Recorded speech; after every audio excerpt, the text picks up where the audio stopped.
They thought Earth would break. Humanity showed them war. HFY Sci-Fi stories. Opening message. Before we dive in, drop a quick "Humanity doesn't surrender" in the comments. It sounds small, but it helps share this story with more sci-fi fans like us. I love to see who's here on the front lines with me. Now, the Xeryn Empire thought Earth would kneel. Instead, they learned what happens when humanity fights with its back to the wall. Let's begin. Chapter 1. The Sky on Fire. The first Xeryn salvo shattered Earth's defense line in 12 minutes. Orbital stations burned, their wreckage streaking across the atmosphere like meteors. The U.E.S. Aegis, Earth's proudest carrier, broke apart in silence, its death flash captured on 100 civilian live streams before the feeds went dark. Shields collapsing, forward batteries unresponsive. Commander Elena Rourke gripped the railing on the U.E.S. Dauntless. Her knuckles, white as alarms, howled through the bridge.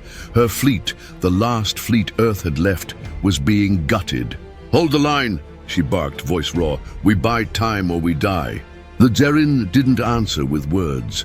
Their fleet advanced in perfect formation, cold and relentless. The aliens didn't come for peace. They had come for submission, and when Earth refused, they came for fire. Elena's eyes flicked to the tactical map. The Xeryn ships were sleek, obsidian daggers bristling with energy lances. Humanity's warships looked like battered steel hammers in comparison. Slower, bulkier, outgunned. But hammers weren't for finesse, they were for breaking bones. "Target their lead cruiser," Elena ordered. "All railguns, fire!" The Dauntless shuddered as its spinal cannon discharged. A tungsten slug, the size of a bus, roared across the void at a fraction of light speed. The impact tore through the Xeryn cruiser's shields like paper and punched straight through its hull. For the first time, the Xeryn formation faltered. On Earth below, billions watched the live feed. Humanity had drawn blood. But Elena knew the truth. The railgun shot was a flare against a hurricane. The Xeryn would answer, and when they did, it would be with annihilation. Chapter 2. Ultimatum. Hours later, as fire still burned in orbit, the Xeryn transmission arrived. The alien envoy's face filled every surviving screen. A being of sharp, angular features, its skin shimmering like obsidian under starlight. Its voice was calm, almost gentle, carried on a perfect translation. "Humans of Earth, you have been weighed. Your resistance is inefficient. Surrender now, and your species will be permitted to serve. Continue defiance, and your world will burn." Elena stood in the war room with Earth's leaders. Rage churned in her chest, but the silence in the room was heavier than fury. It was despair. "We can't win," whispered Admiral Sato. "We've lost half the fleet. Our orbital infrastructure is crippled. If they glass the surface..." "They won't," Elena cut in. "Not yet. They need us afraid. They want obedience, not ash." President Karim turned to her, eyes bloodshot from sleepless nights. "And what do you propose, Commander? A miracle?" "No," Elena said, her voice like steel. "A war they've never seen before." Chapter 3. Humanity's Gambit. The Xeryn expected conventional defense, fleets, formations, protocols. What they got was desperation, creativity, and madness. Earth's shipyards, crippled and smoking, were converted overnight. Civilian mining tugs were retrofitted with mass drivers. Obsolete freighters were packed with explosives and remote-piloted. Asteroid harvesters were turned into kinetic weapons. And beneath the surface, in bunkers the Xeryn hadn't scanned, the black sites awoke. Secret research labs where humanity's darkest projects had been buried. Projects the politicians swore would never be used. Now they were humanity's only chance. Elena oversaw it all, her voice carrying across encrypted comms. "They think we'll kneel. They think they can predict us. But the Xeryn don't understand what happens when humanity fights with nothing left to lose. They wanted slaves. They're about to meet devils." Chapter 4. Fire in the Heavens. The Xeryn returned with their full armada.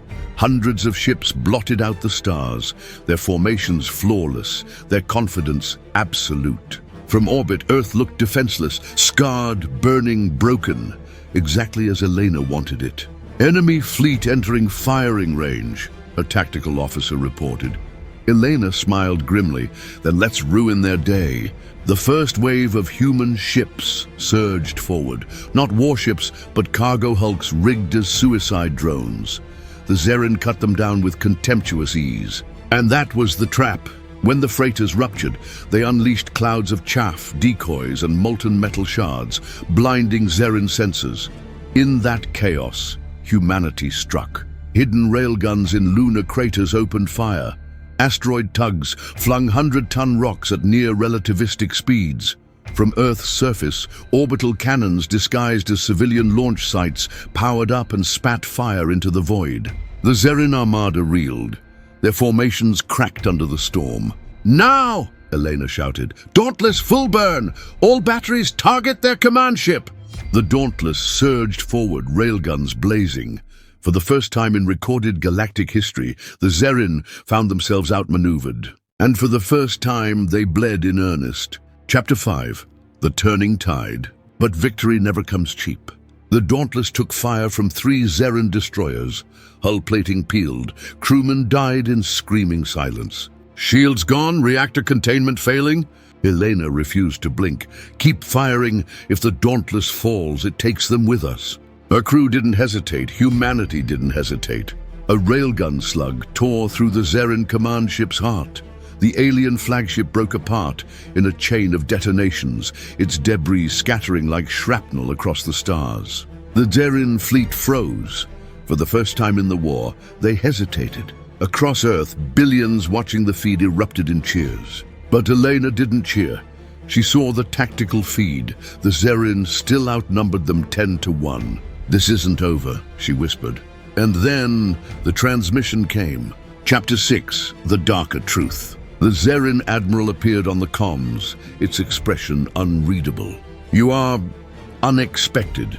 Primitive tools, illogical tactics, and yet effective. You kill without hesitation, even when loss is certain. Curious." It leaned forward, obsidian eyes narrowing. "But you misunderstand. This was not conquest. It was assessment. We are not the only power in this galaxy. And when they come, you will beg for our protection." The transmission cut. On the Dauntless Bridge, silence fell heavier than any bombardment. The war wasn't an invasion. It was a test. And humanity had just announced itself to the galaxy with fire and defiance. Epilogue, what comes next? The Dauntless limped back to Earth, scarred but unbroken. Humanity had survived the impossible. They had turned back an empire that spanned the stars. But Elena's eyes weren't on the victory celebrations. They were on the black void beyond the solar system. Because somewhere out there, beyond the Xeryn, something worse was watching, waiting. And if the Xeryn thought humanity was dangerous now, what would the galaxy do when it realized Earth had only just begun to fight? Humanity's strength was tested, and we refused to kneel. But the Xeryn's warning lingers. Something worse is out there. If you want to see what comes next, hit like, comment, never kneel, and subscribe so you don't miss the next story. Until next time, remember, humanity doesn't surrender. Humanity fights.